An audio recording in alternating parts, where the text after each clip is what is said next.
paling enggak di atas 50-an lah ya. Oke, kenapa saya ambil tema ini? Karena ini adalah sebuah hidup kita adalah sebuah pilihan yang terus-menerus diperbaharui. Benar nggak Ibu-Ibu? Kita terus-menerus memperbaiki hidup kita. Baik dalam waktu dan keadaan yang tidak dapat kita tentukan. Bergerak merupakan ciri bahwa kehidupan itu ada. Kehidupan itu berproses dalam realita dunia yang nyata. Sama seperti yang Oma Muller rasakan sekarang, Oma Muller itu sedang bergerak maju terus, dan Oma Muller ada agak sakit sedikit, yang frozen shoulder mungkin istilahnya, tetapi sudah mulai ada perubahan. Itu hidup adalah bergerak. Nah, di sini saya sudah memberikan ini juga kepada Romo. Nanti kita diskusikan bahwa di sini saya membayangkan kita adalah daun kering yang jatuh dari pohon. Ibu-ibu sering lihat kan daun kering yang jatuh dari pohon. Itulah kita. Apa itu? Adalah ada banyak yang bisa dijadikan sebagai cermin di dalam kehidupan mereka. Daun kering yang jatuh dari pohon. Penulis ini adalah yang saya baca ini adalah seorang Romo Rianto, namanya itu Romo Armadarianto dari CM. CM itu pasionis ya. Itu catatan dari buku, makanya saya ungkap kembali, nanti Romo Riki yang akan membantu kita untuk menjelaskan lebih jelas lagi. Ini cuma guidance-nya yang saya baca. Daun kering tadi yang saya bilang adalah tahap kematangan ibu-ibu. Ibu-ibu nanti bayangkan ya di dalam otak ibu. Sekali lagi saya mau ceritakan ibu, lansia kita semua ini lansia, itu lebih baik jangan menonton TV. Bukan tidak boleh, tetapi lebih baik ibu membaca untuk melawan kepikunan. Kenapa? Kenapa untuk melawan kepikunan daripada menonton TV? Kita lebih baik perbanyak baca. Karena begini, kalau ibu-ibu nonton TV, misalnya ada kejadian demo di Bundaran Tamrin, Bundaran HI, ya kan? Ibu lihat langsung, oh itu Bundaran HI. Ibu langsung tahu. Tapi kalau ibu baca, ada demo di Bundaran HI, pasti otak ibu langsung membayangkan Bundaran HI. Yang jalan siapa? Otak kan? Kalau nonton, yang digambarkan adalah langsung ibu lihat kejadian itu di Bundaran HI. Tetapi bukan otak yang berjalan, tetapi mata. Nah, untuk melatih supaya kita tidak lansia itu apa namanya? Pikun, coba banyak baca. Misalnya, tentunya kalau baca Injil emang bete sih, bosen, kagak ngerti ya. Baca yang menarik aja. Atau baca Injil pamangnya boleh. Kisah seorang apa, bayangin kayak apa ya Yerusalem. Nah itu bisa ya. Ini tambahan. Oke, kembali kepada daun kering yang jatuh dari pohon. Itu adalah tahap kematangan kita. Kita udah sangat matang ya ibu-ibu ya, sebagai orang sudah sepuh. Sebab dalam hidup manusia setiap perubahan kehadiran menampilkan perkembangan lebih lanjut. Perkembangan fisik udah pasti. Ya. Perkembangan fisik menjelaskan segala mengenai proses memasuki perkembangan kematangan ini. Dari fisik kita tahu bahwa kita udah semakin matang. Dalam hidup spiritualitas, perubahan itu juga merupakan suatu yang nyata dan konkret. Ini yang akan kita jalani sekarang, bahwa kehidupan spiritualitas kita pun harus berkembang, harus matang. Nah, penulis dia tuh ingin melihat sisi kehidupan atau perkembangan hidup manusia dengan perspektif sebuah daun kering. Filosofinya nih aku ceritain ya. Apa itu? Bayangin nggak? Ibu-ibu sekarang saya ajak ya ngebayangin daun kering ya yang jatuh di depan rumah ibu ya, di dalam pohon. Filosofinya, ketika daun masih berada pada ranting pohon yang kuat dan perkasa, daun itu senantiasa tumbuh subur dan begitu elok dipandang. Ya, ketika daun itu masih nempel di pohonnya, itu indah dan enak dipandang. Ketika daun itu masih berada pada ranting pohon, itu enak dipandang. Lambat laun daun itu akan memasuki tahap matang. Dan kemudian dengan daun mengering itu mau menyatakan akan sebuah perubahan. Demikian halnya kehidupan kita semua, ibu-ibu. Ketika semua orang lain akan merasa nyaman, damai, tenang, itu kalau kita masih ada di dalam batang pohon itu, kita nyaman, damai, tenang, dan mampu berkembang untuk secara fisik dan hal-hal lain. Ya, tetapi saatnya di mana kita melepaskan semua itu dan berdiri sendiri. Makanya orang tua suka kesepian. Protes anaknya A, B, C, D. Itu pertanda. Ya, melepaskan dan lalu bersiap dengan perubahan yang akan hadir, daun itu sudah mulai jatuh. Ini saatnya kita menyerahkan semuanya kepada yang kuasa. Dan kita harus rendah hati. Karena apa? Daun yang kering itu depend on angin. Dia bisa terbang kemana-mana. Dia bisa berpengaruh kepada tanah. Yang dia jatuh di tanah yang mana. Jadi inilah dia. Saya akan berikan juga doa. Jadi ibu bisa tahu kan, saya hanya menggambarkan pada saat daun kering itu tumbuh, itulah kehidupan kita. Kita sudah jangan pernah bergantung kepada anak, ibu akan kecewa. Atau kepada sahabat, ibu akan kecewa. Kita survive sendiri, kita hanya boleh bergantung kepada Tuhan dan rendah hati. Karena kita bukan apa-apa. Kita bisa kena angin, entah lari kemana. Kita bisa tadi dengan tanah. Nah, saya mau memberikan suatu ini ya, doa. Yang kemarin saya udah share ke sana adalah, mungkin Romo tahu doa ini.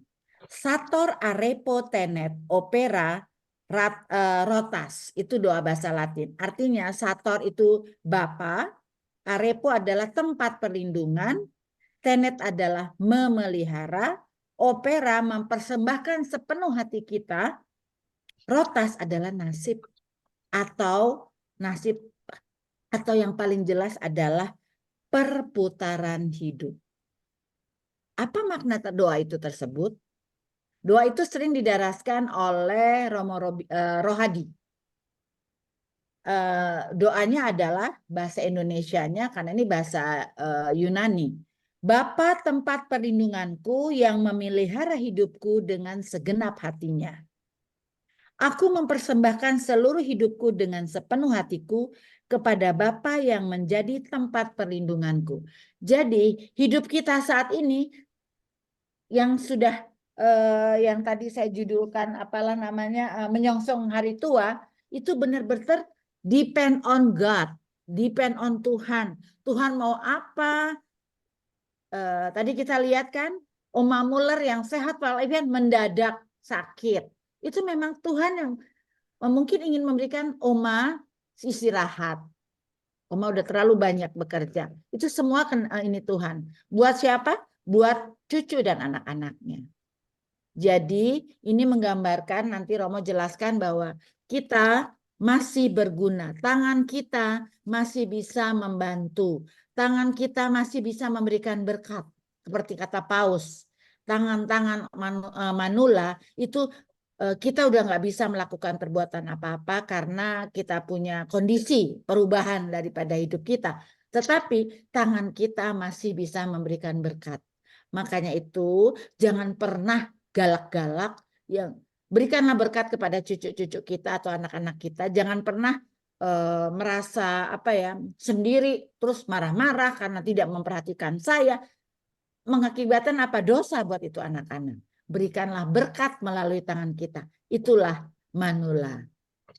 Romo sudah selesai, kurang lebih itu aja pengantarnya. Kita mau yang sudah mau manula atau yang sudah manula, kita juga harus ingat.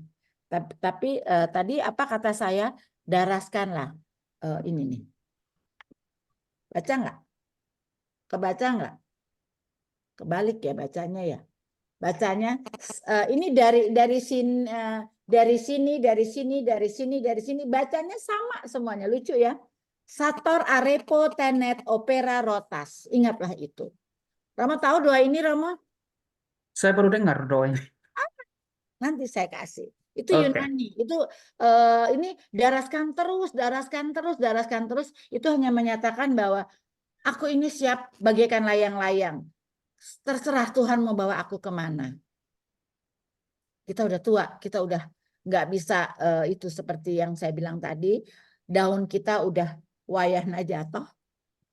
Waktu kita masih nempel, kita masih damai, tenang, indah. Sekarang kita sudah mulai jatuh.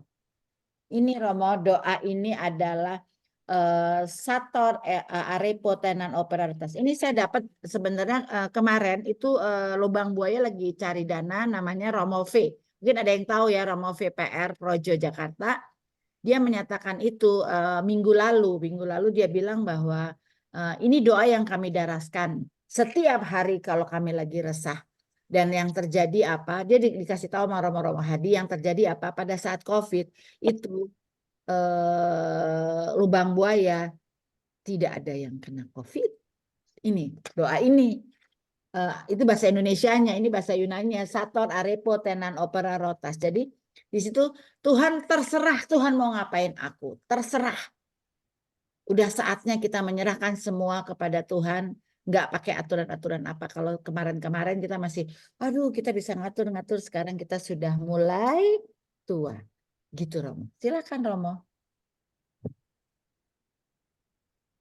Ya, eh, terima kasih Bu Risa untuk sharing dan pencerahannya.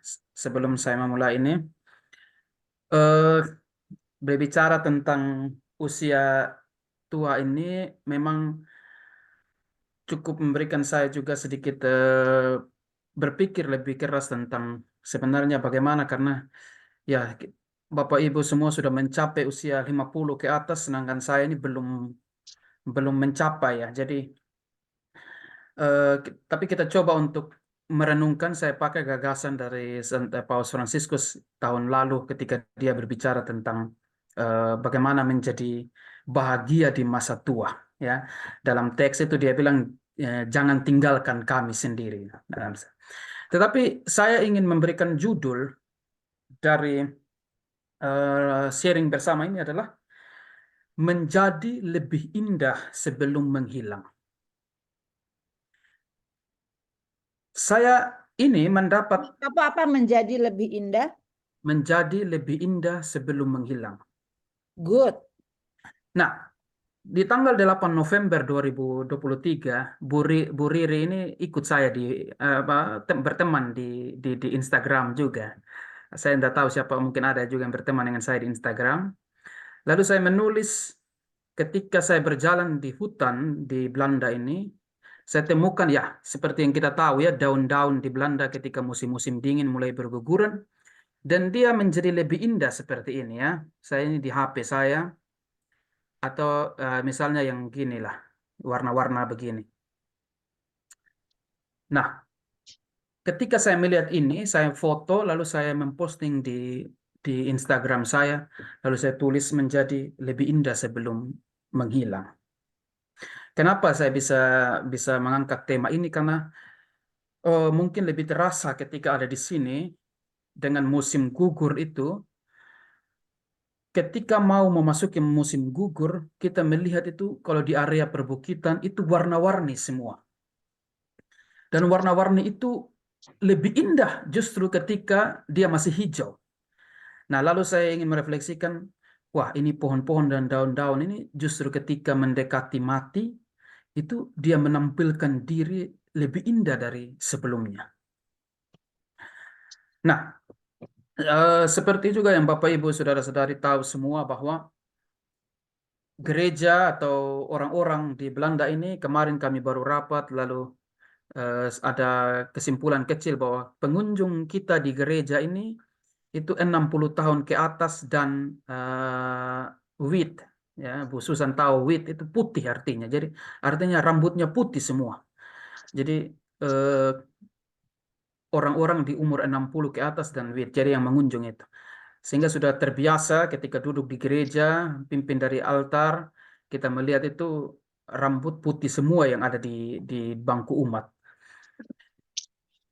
Tapi yang menarik adalah umur mereka itu sampai 90 ya, 90 lebih kita tahu, dan masih makan es krim, masih minum wine, masih minum bir. Lalu saya coba menerka-nerka sebenarnya apa yang mereka mereka mereka eh, ya buat supaya hidup mereka itu panjang dan sehat. Lalu saya coba itu makanan yang sehat, minuman yang baik, lalu juga apa pola hidup yang sehat dan seterusnya, kesehatan. Tapi yang paling membuat saya tersanjung itu adalah bahwa ketika pastor kami mengatakan, Ricky, yang penting itu bahwa hatimu itu tidak pernah terbebani untuk banyak hal dan kepalamu itu tidak banyak terisi dengan hal-hal yang membuat engkau stres. Itu obat menurut saya katanya yang harus engkau minum sebelum engkau minum obat yang dari apotik katanya begitu. Sehingga dia ini pastor umur 91 tahun. Nah, pagi dia minum obat, malam dia minum obat, jam setengah 10 dia minum bir, minum wine.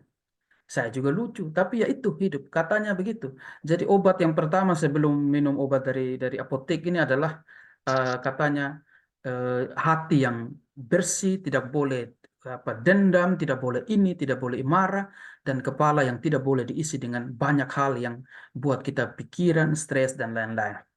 Tapi saya tidak mau lebih lanjut ke sana karena saya tahu pasti banyak yang juga tidak setuju karena kita banyak yang pikirannya banyak untuk stres dan kecewa banyak hal ya. Nah, menurut saya poin-poin untuk kita refleksikan dari masa tua ini dalam membicarakan peran para lanjut usia itu menurut Paus Fransiskus kita berbicara tentang perjalanan yang jauh. Ya, perjalanan yang jauh itu artinya bahwa perjalanan itu sudah selalu ada dan terbentuk dari jejak-jejak masa lalu yang kita kita kita buat. Maka ketika Bapak Ibu semua ada di saat sekarang di usia yang sekarang ini, perjalanan untuk melihat ke belakang itu penting untuk menjadi evaluasi menurut Paus Fransiskus untuk menjadi evaluasi yang baik, yang berguna untuk kita. Tetapi perjalanan yang kemudian ke depan itu yang harus kita lebih mempertimbangkan. Perjalanan ke belakang itu untuk melihat sejauh mana saya telah melakukan banyak hal dalam hidup ini. Dan bagi saya menjadi penting itu ketika perjalanan itu dilihat dari perjalanan belakang yang kita lalui itu tidak pernah boleh ada penyesalan dalam perjalanan itu. Mengapa? Karena setiap orang yang sudah menjadi tua saat ini pasti ada mutiara yang dia bangun sebelumnya. Pasti ada harta karun yang dia sudah simpan sebelumnya. Sehingga tidak boleh, menurut Paulus, tidak boleh ada penyesalan-penyesalan atau kecewa-kecewa tentang masa lalu yang kita lalui. Karena bagi Paus Fransiskus, dan saya juga merefleksikannya, kita semua punya pengalaman berharga, punya pengalaman bernilai yang mengantar kita sampai pada usia tua saat ini.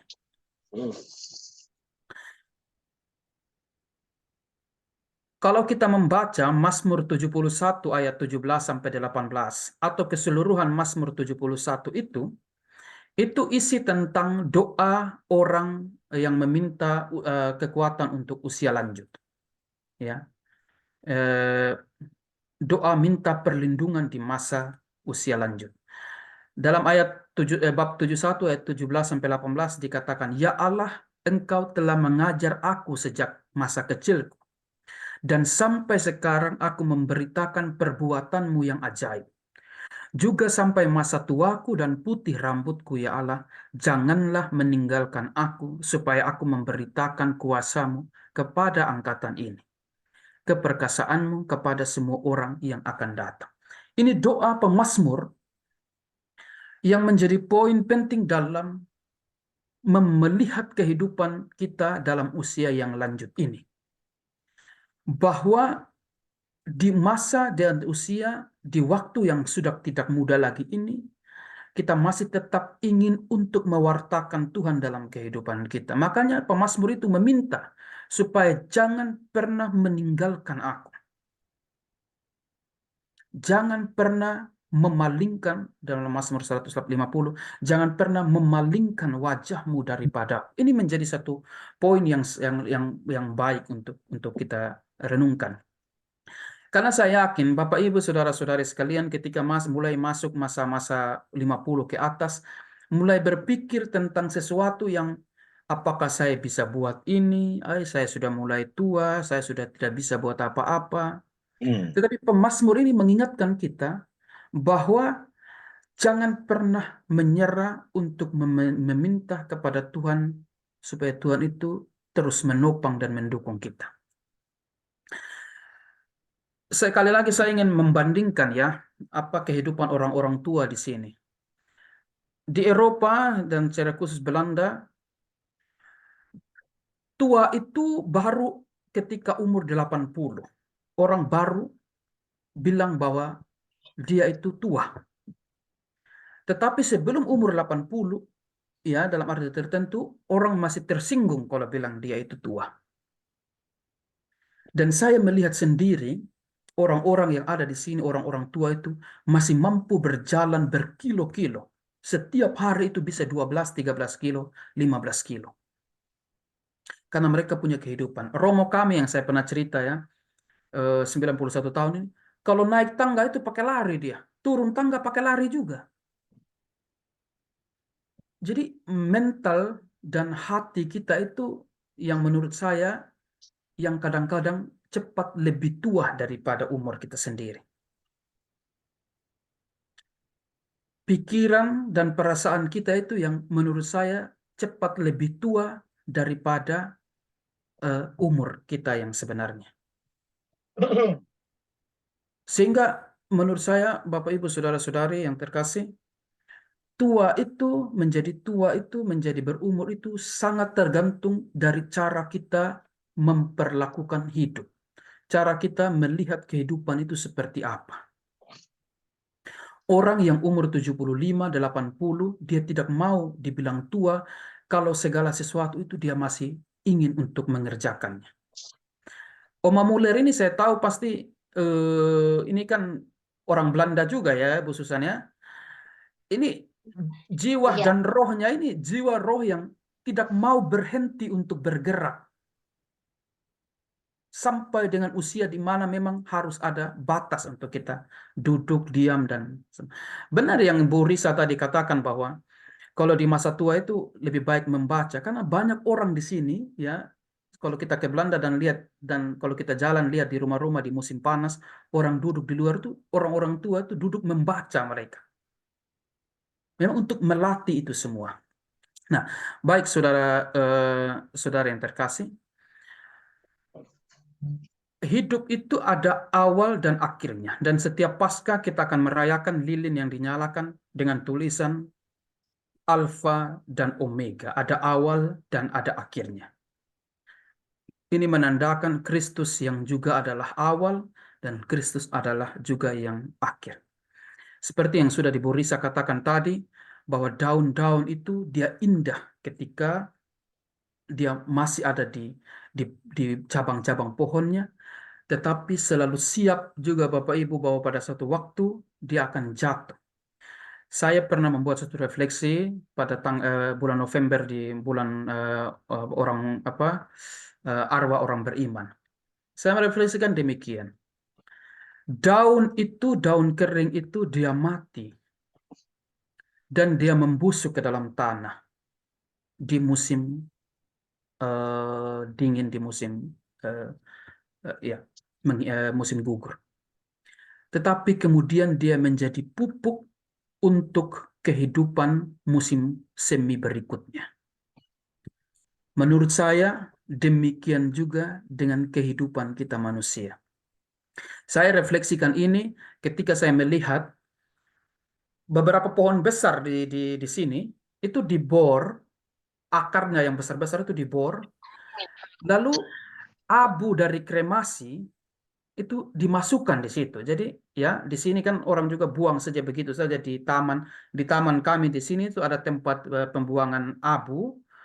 Lalu yang menarik untuk saya waktu awal datang Jadi kalau satu orang yang meninggal dan abu dibuang harganya 100 euro misalnya, 150 euro. Tapi kalau dua orang satu keluarga nanti dapat korting begitu. Jadi saya juga agak, kok dapat korting-korting lagi untuk buang begitu.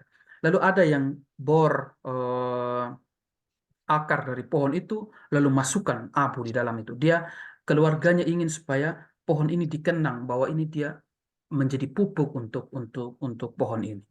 Jadi Saya nggak yakin bahwa kehidupan kita juga nggak demikian. disimpan loh. Tunggu ini Gimana? abunya nggak disimpan abu Gak mayatnya. disimpan. Serem Gak dis- amat, horor banget. iya, benar. Jadi kalau beberapa orang yang datang ke sini, saya selalu bawa di situ dan sengaja masuk ke ke lingkaran itu ya, ke taman itu. Lalu saya bilang, Begitu. ini kamu injak abu-abu orang. Lalu dia melompat lari. Kemarin minggu lalu kami baru kubur satu romo kami di Belgia, Romo Redemptoris, dan juga abunya dibuang begitu saja di taman. Oh ya? Lalu di samping itu saya lihat masih ada bekas abu yang dibuat buah hati. Lalu begitu-begitu. Jadi Ah, serem ah. memang benar Ibu seram. Saya juga merasa bahwa untuk kita, untuk saya sudah pesan memang tulis surat memang saya tidak boleh ada buang-buang abu saya di sini, bawa pulang ke Indonesia. Tapi menurut saya kita juga sama ketika kita ditanamkan di dalam dalam tanah, ketika kita dikuburkan di dalam tanah, kita juga menjadi pupuk untuk menyuburkan tanah-tanah itu yang kemudian bertumbuh lagi di musim semi. Maka kehidupan kehidupan umur kita yang tua itu bukan lagi soal oh saya menjadi lemah dan tidak berguna lagi, tidak. Tetapi saya justru lebih menampilkan keindahan dan kebijaksanaan hidup saya. Kita banyak belajar dari tokoh-tokoh kitab suci. Sarah, Elizabeth, Musa, Abraham, ya, dipanggil oleh Tuhan untuk bekerja bersama Tuhan dalam rencananya di masa dan di umur yang tua.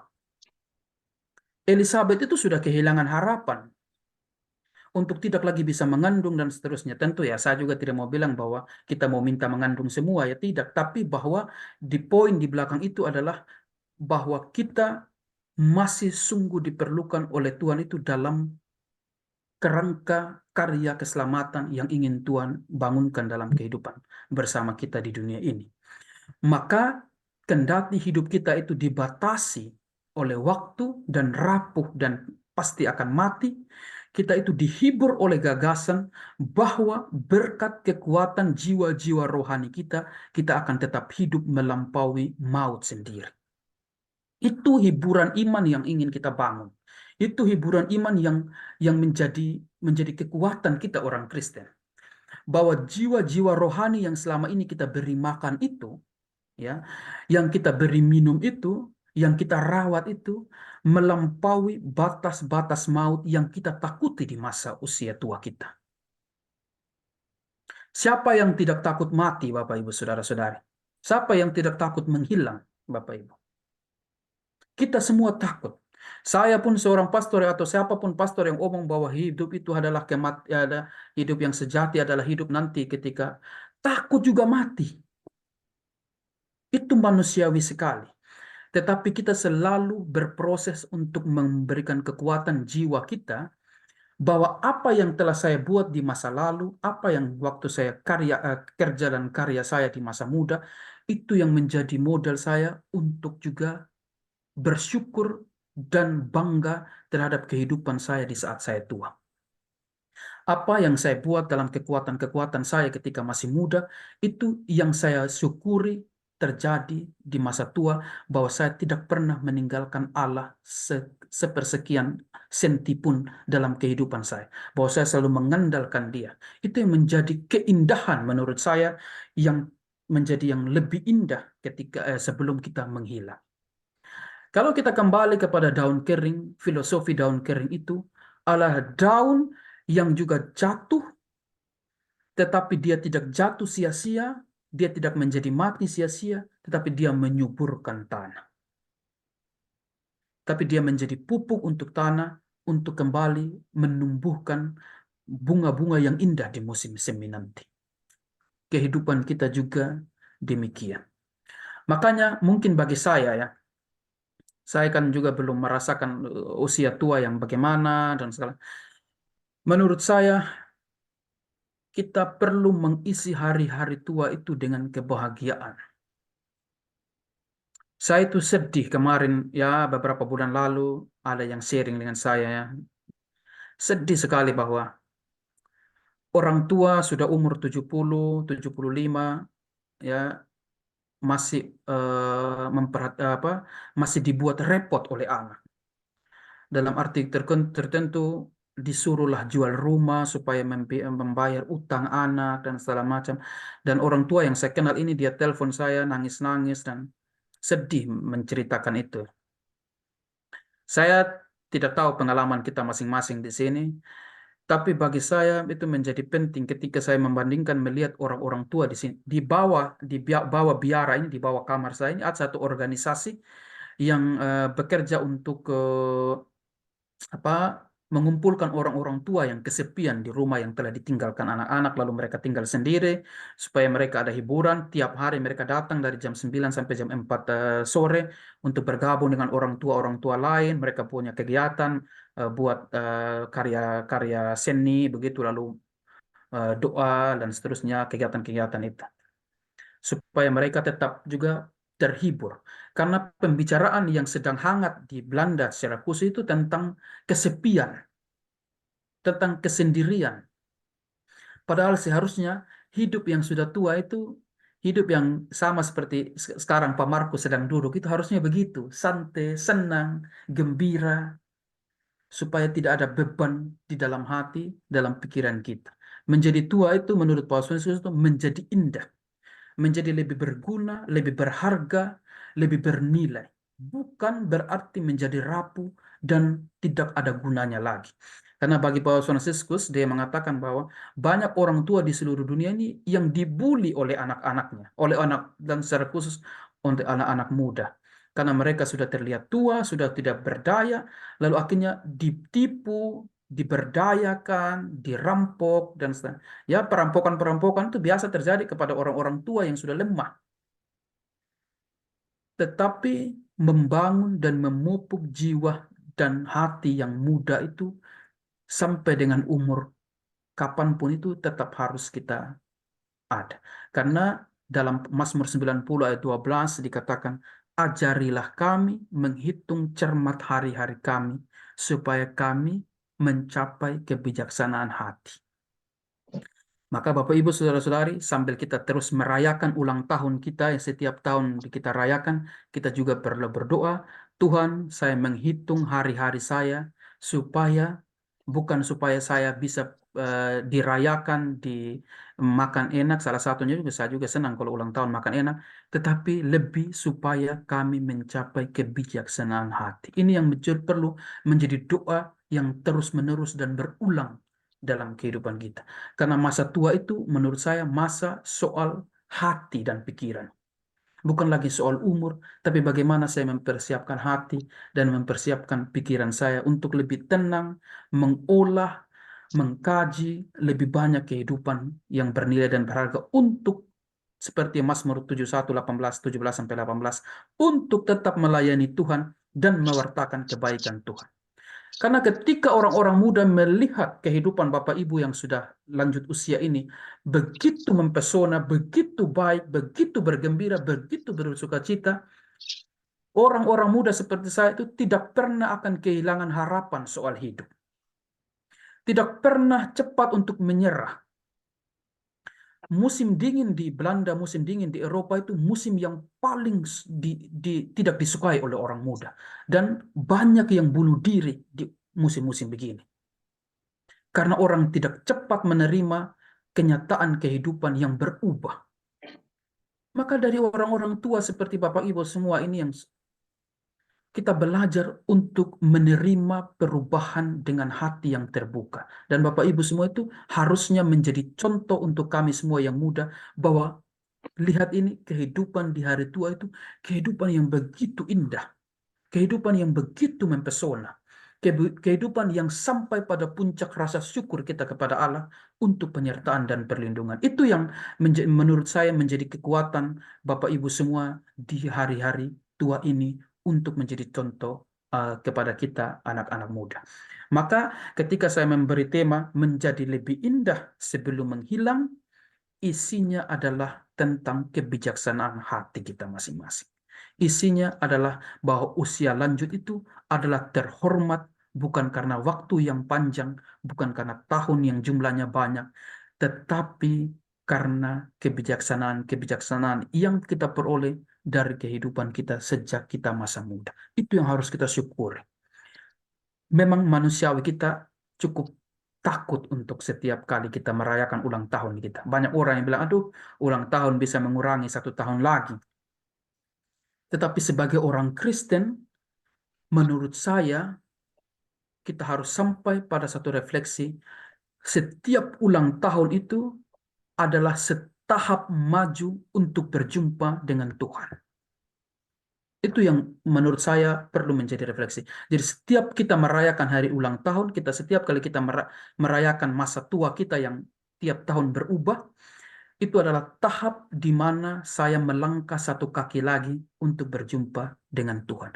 Maka tidak lagi soal kematian fisik yang kita inginkan, yang kita takuti, tetapi tentang kematian perjumpaan dengan Allah yang kita imani sepanjang. Siapa yang tidak merindukan perjumpaan wajah dengan Allah? Kita semua merindukan. Kematian di hari tua kita itu adalah pintu masuk untuk kita menggapai kerinduan kita dengan Allah itu. Engkau memberitahukan kepadaku jalan kehidupan, di hadapanmu ada sukacita berlimpah, di tangan kananmu ada nikmat senantiasa, ya Tuhan, di hari dan di masa tuaku. Mazmur 16 ayat 11. Begitu saja dulu masukan dan refleksi kecil yang saya buat. Selebihnya tentu saya lebih ingin belajar dan mendengar tentang bagaimana masa tua yang sedang Bapak Ibu lewati dan jalani ini. Tetapi tentu masa tua itu seperti yang saya sudah katakan, bukan lagi soal umur, tetapi soal kebijaksanaan dalam hidup ini. Kita tetap akan menjadi indah, bahkan lebih indah ketika rambut kita itu sudah menjadi putih. Ya. Terima kasih.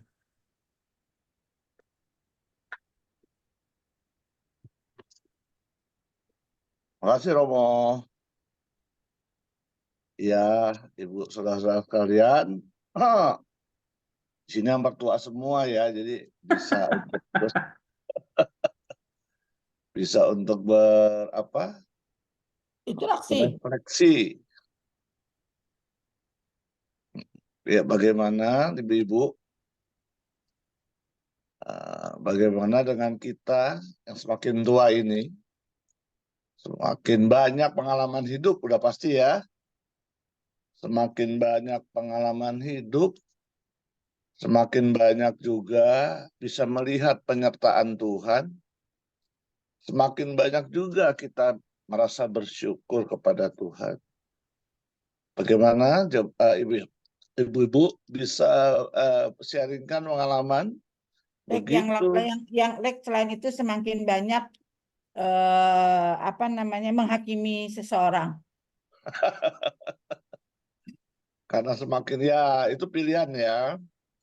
Kan kita semakin banyak pengalaman.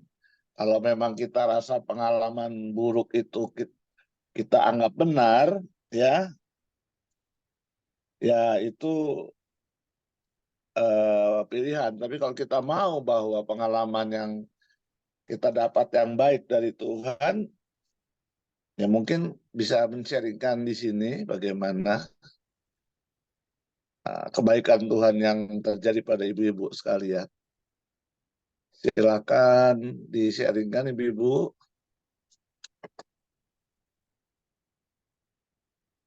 Ibu-ibu paham kan apa yang kita diskusikan ini?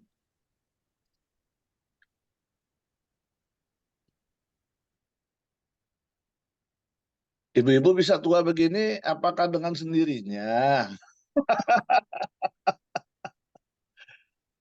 Ini untung kita nggak dikasih 4 musim loh. Kalau 4 musim cepat banget kita. kira-kira ibu-ibu pasti sharingnya banyak dong daripada anak kita yang hanya baru 10 atau 20 tahun. Kita udah 60 tahun loh.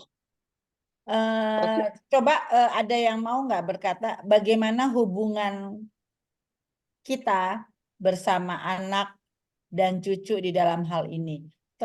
Biasanya terlalu banyak konflik. Konflik karena bukan konflik karena salah atau enggak, tetapi karena satu yang kita rada budak, yang satu dunia kita berbeda, yang satu milenium, yang satu Gen Z. Anak kita Budaknya itu. milenium, milenial, sorry. Yang cucu-cucu kita udah Gen Z. Ini Oma nih, aduh, dapat dikatakan kehadiran kita tuh menjadi berasa banget nih Oma nih gitu. Enggak, itu yang itu terjadi di dunia, bukan berarti itu kejelekan, tetapi itu terjadi ada Manusiawi ya. tidak sinkronis antara anak, apalagi sama cucu, anak aja udah nggak sinkron, apalagi sama cucu gitu loh. Itu bagaimana mengatasi itu supaya jangan sampai luka batin, walaupun nggak apa-apa saya ngalah kok ngalah, tetapi ternyata luka batin itu terjadi ya Romo ya. Itu jadi di dalam forum inilah kita berusaha, bukan berarti saya emang ngalah aja sudah begitu, enggak gitu. Kita harus mengungkapkan sesuatu, memikirkan itu, menerima dengan legowo, jangan sampai enggak aku lebih baik begini nih, tapi ternyata luka batin yang terjadi. Susah banget matinya juga itu ya Romo ya. Itu yang coba bagaimana kita sharingkan, pasti banyak bagaimana ke-synchronize kita bersama keluarga. Oke, kalau itu apalagi dengan suami, lemah gitu kan. Kalau lagi diskusi saya sama teman-teman, kalau udah ngebicarain suami, gue ketawa-ketawa banget itu ternyata. Mungkin suami juga begitu ya kalau dia lagi ngomong sama teman-temannya, aduh bini gue sekarang gitu. Ya itulah dia keuzuran yang terjadi dalam hidup kita. Gak ada yang mau ngomong, Romo, kayaknya everything will be okay. Mari kita tutup dengan doa. Suara saya yakin kita. kedengeran nggak ya? Dengar? Saya Bu. Oh ya. Saya Bu. Bu Naryo, oke Bu Naryo. Oh iya silakan, siapa itu Bu Christine ya? Ya, Bu Naryo dulu. Oh Bu Naryo ya. saya dengar paparan dari Romo tuh terharu ya jadinya. Yang udah tua ini kayaknya disadarkan dan dikuatkan juga. Jadi kita tuh udah seperti daun yang kering ya, sebentar lagi melayang-layang jatuh. Kemudian konflik sama itu anak ya kayak gitu. Kadang-kadang kita udah merasa sendiri di rumah, pengen mungkin nelpon ke anak atau di kantor, "Ma lagi meeting, nanti ya Ma, nanti saya telepon lagi." Ternyata nggak ditelepon ya, sedih lagi udah gitu ya. Telepon lagi anak yang satu lagi, "Aduh Ma, aku lagi sibuk, nanti ya Ma." Aduh rasanya tuh kok gini ya, udah merasa tua, kepengen gitu, udah kepengen kadang-kadang pengen lah bareng-bareng anak-anak gitu mungkin main ke rumah gitu, tapi ya itu karena dengan zamannya sekarang ini memang udah dengan HP cukup kita WA-an cukup ini udah merasa udah cukup. Tapi sebagai orang tua ya kayaknya kepengennya itu ya kumpul gitu ya mungkin bisa tapi itu nggak kesampaian gitu. Tapi ya itu tadi mungkin seperti yang dikatakan Romo bahwa kita itu sudah jadi memang udah itu zamannya begini ya kita nggak usah sakit hati nggak usah luka batin gitu ya udah memang kita jalani aja dan kita juga harus sadar seperti Romo tadi bahwa kita nanti akan menjadi daun yang kering dan jatuh menjadi pupuk. Mungkin kalau sudah tidak ada mungkin baru diingat oh dulu begitu ternyata di pupuknya itu baru ditumbuh ya jadi diingatnya itu jadi itulah sebagai pupuk yang mungkin terus diingat oh iya dulu orang tua saya begini orang tua saya begitu itu aja mungkin yang saya terharu banget itu memang saya kepengen dengan Bu Risa Romo memaparkan ini kayaknya sadar banget kita bahwa Ya memang kita nggak usah bilang, aduh saya tua dan nggak bisa apa-apa, tapi saya masih puji Tuhan masih bisa beraktivitas. Itu aja yang saya sampaikan. Ibu Risa Romo.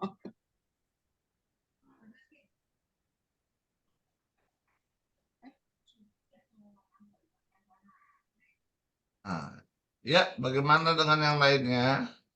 Ya. Lihat Pak Riki coba aku nyobain, coba sharing bentar. Ya, silakan Bu Lindra. Ya, saya tertarik dengan tema religius menyongsong hari tua. Hari tua makin dekat dengan Tuhan ya, makin banyak berdoa, makin banyak berguna. Terus dengan ini apa itunya Romo ini juga kita perlu mengisi hari tua dengan kebahagiaan. Menjadi tua berarti harus lebih berguna, lebih indah dan lebih berharga. Itu juga menarik. Jadi setelah saya tua, saya baru merasakan bahwa oh ternyata waktu itu yang untuk Tuhan itu lebih banyak karena saya sudah pensiun. Nah, tadi komentar anak-anak saya itu, ibu kan sudah pensiun bukannya lebih santai malah lebih sibuk daripada waktu masih ngajar gitu. Dia masih ngajar, udah pulang udah selesai urus rumah ini. Sekarang bareng udah pensiun keluar terus tiap hari keluar terus tiap hari keluar ke gereja lah ini pengajian sampai ke KKS lah ke kunjungan lah kemana lah orang nggak pernah di rumah deh ibu. Itu saya merasakan di situ oh iya ya berarti waktuku untuk Tuhan lebih banyak daripada sebelum saya tua gitu. Ternyata benar kata Romo tadi menjadi lebih indah sebelum menghilang. Maksudnya artinya sebelum menghilang mungkin sebelum meninggal gitu ya kita lebih indah daripada sebelum menghilang begitu. Lebih memang lebih indah sih, lebih enak tua ini daripada yang waktu kemarin kita kan cari duit, kerja untuk anak, untuk sekolah anak, untuk kesejahteraan anak. Sekarang bareng udah tua, udah nggak mikir lagi ke situ, mikirnya hanya untuk Tuhan. Kita bisa berbagi dengan teman dengan yang lain, kita bisa berbagi kasih, berbagi perhatian dengan mereka yang membutuhkan, bisa kunjungan ke panti werda, bisa kunjungan ke orang sakit, itu lebih indah bagi saya. Terima kasih. Sesuai dengan religius menyongsong hari tua itu saya tertarik sekali dengan tema itu. Terima kasih Romo, Bu Risa. It's good, good. Memang kita harus mencari kesenangan kita sendiri. Karena kalau kita tergantung kepada kesenangan anak, keluarga, cucu kita, ya mungkin 30% lah itunya porsinya. Tapi itu benar Bu Wita, bahwa kita harus mencari kekosongan hidup kita menjadi sesuatu yang berarti. Ya kalau kita nggak ada kesempatan untuk keluar, going out kayak Bu Indra kan bisa going out ke sana melayanin yang apapun, kita bisa baca buku-buku yang bisa mengunjungi yang tadi yang saya kasih gimana nanti saya kasih itu gimana melambangkan daun kering sambil duduk di depan kita melihat daun kering. So very cantik sekali. Iya, maksudnya bukan saatnya lagi kita ngurusin anak, ya, ngurusin cucu karena gitu. Kebahagiaan kita yang bikin, bukan anak betul. kita, bukan cucu kita. Itu tip aja. Ya, ini sekarang saya masih begini, nanti saya kagak tahu ya. Paling nggak saya pernah tahu gitu. Ya, yang lain Ibu Erni.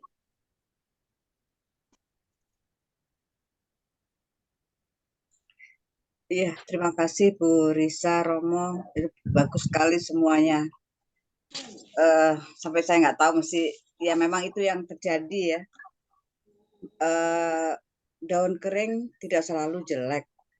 Jadi kita memang berguna dengan apa yang telah kita lakukan. Demikian juga pendapat Romo tadi, menghilang dengan meninggalkan hal-hal yang baik.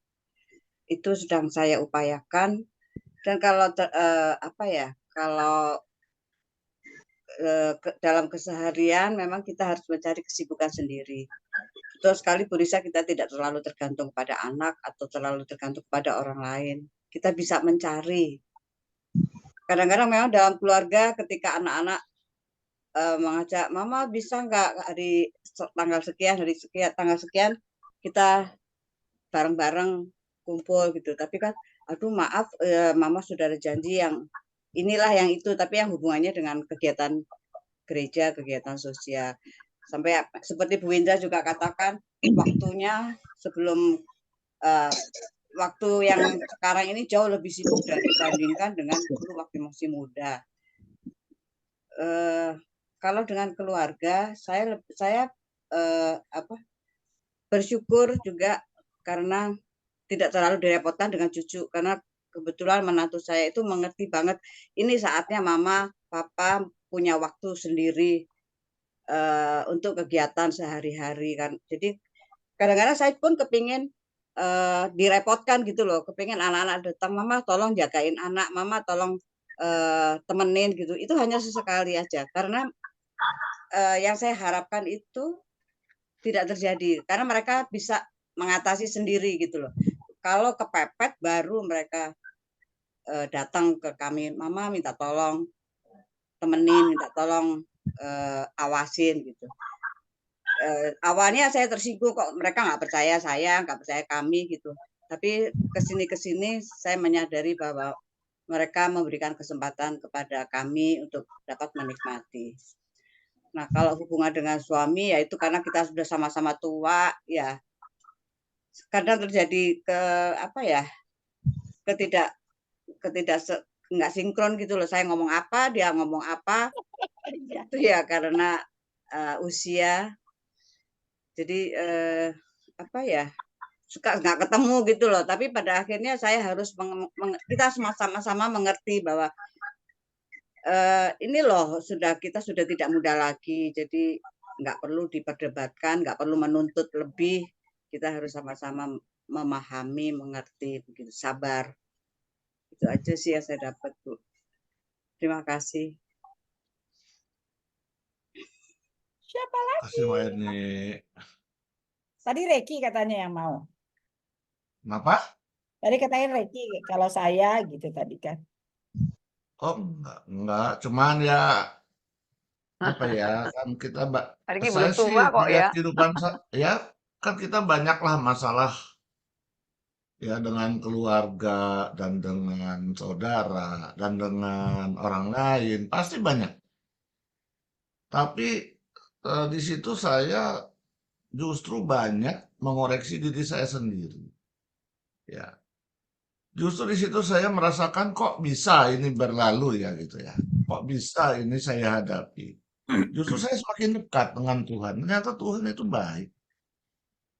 Ya, selalu menyertai kita dari masalah-masalah kita.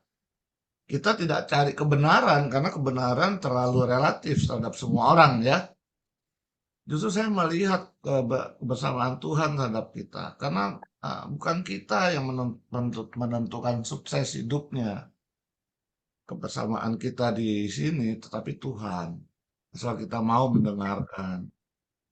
Nah, itulah keuntungan saya di masa tua. Banyak yang bisa saya lihat. Banyak sekali. Mungkin disitulah orang suka bilang bahwa semakin tua semakin bijaksana. Kalau kita mau melihat penyertaan Tuhan. Tapi kalau kita hanya melihat kelakuan kita sendiri, ya itu tentu tidak mewakili banyak orang.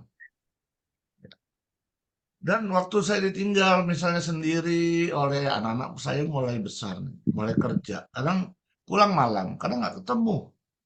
Sabtu Minggu pun mereka asik sendiri.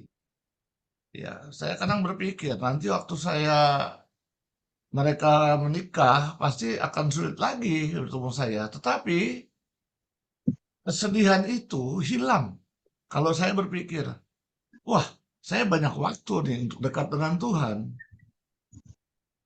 Ternyata waktu yang banyak saya pergunakan untuk dekat dengan Tuhan justru membuat saya menjadi damai, ya, membuat saya jadi bahagia, tidak memikirkan kejelekan anak. Justru saya berdoa untuk mereka agar mendapatkan sesuatu yang berharga, berguna, baik. Bahkan mungkin doa saya menjadi manjur untuk mereka, saya nggak tahu ya. Dan saya menjadi banyak beraktivitas untuk sesama teman-teman yang seumuran, berkumpul bersama, bertambah lagi rasa tuntunan Tuhan terhadap kami. Yang kalau waktu muda dulu pasti hanya berpatokan pada materi. Kalau sekarang itu kita merasakan mempunyai teman, ya, kita merasakan kebersamaan, ya. Dan yang paling penting dari ketiga masa yang hanya bisa didapatkan pada hari tua, itu ternyata semuanya mendekatkan kita dengan Tuhan. Membuat kita bahagia, membuat kita damai, pada akhirnya membuat kita siap untuk berjalan bersama Tuhan nanti pada akhirnya. Hanya itu aja. Bagaimana dengan ibu-ibu? Satu lagi, kalau mau tahu bahwa apa namanya, tadi saya bicara mengenai daun yang kering itu banyak inspirasi untuk itu kepada kita. Satu lagi yang kita bisa contoh adalah meja makan.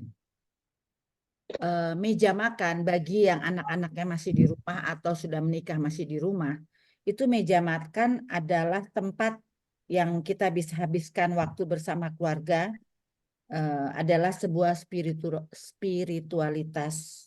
Maka dari meja makan tersebut kita bisa memperoleh makna terdalam dari cinta kasih, kesederhanaan, rahmat, dan syukur.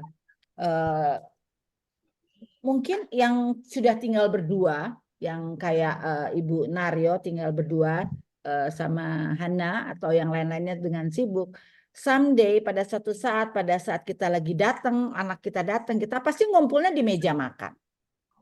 Apapun, apa gorengan atau apapun, itu benar-benar menjadi sesuatu yang apa namanya bisa transenden, jadi bisa apa namanya intervensi Tuhan di dalam keseimbangan kita. Kita akan lihat itu semua, kita akan tukar pikiran, bahkan kita akan berdebat, kita akan lihat bagaimana pendapat anak kita berbicara. Itu yang terjadi di keluarga saya. Keluarga ngumpul itu adalah makan malam jam 7. Di situ kita akan kumpul semua, apa namanya, kita akan berbicara mengenai apa, bagaimana yang kita pernah KKS kemarin, seseorang paus kok yang seolah-olah mengerti dengan apa, mengizinkan tentang LGBT kayak begitu. Kita akan bahas seperti itu. Dan kita bisa akan menerima apa, kenapa bisa berkata itu. Kita akan lihat apa kata mereka, dan itu kita bisa lihat. Beda ya anak dulu sama anak sekarang. Tetapi itu adalah bagian intervensi bahwa Tuhan selalu hadir di segala sisi. Semuanya Tuhan akan hadir di mana-mana, yang membuat kita sesuatu yang aneh, membuat sesuatu kita yang enggak begitu, tetapi melalui mereka kita bisa belajar. Apa namanya?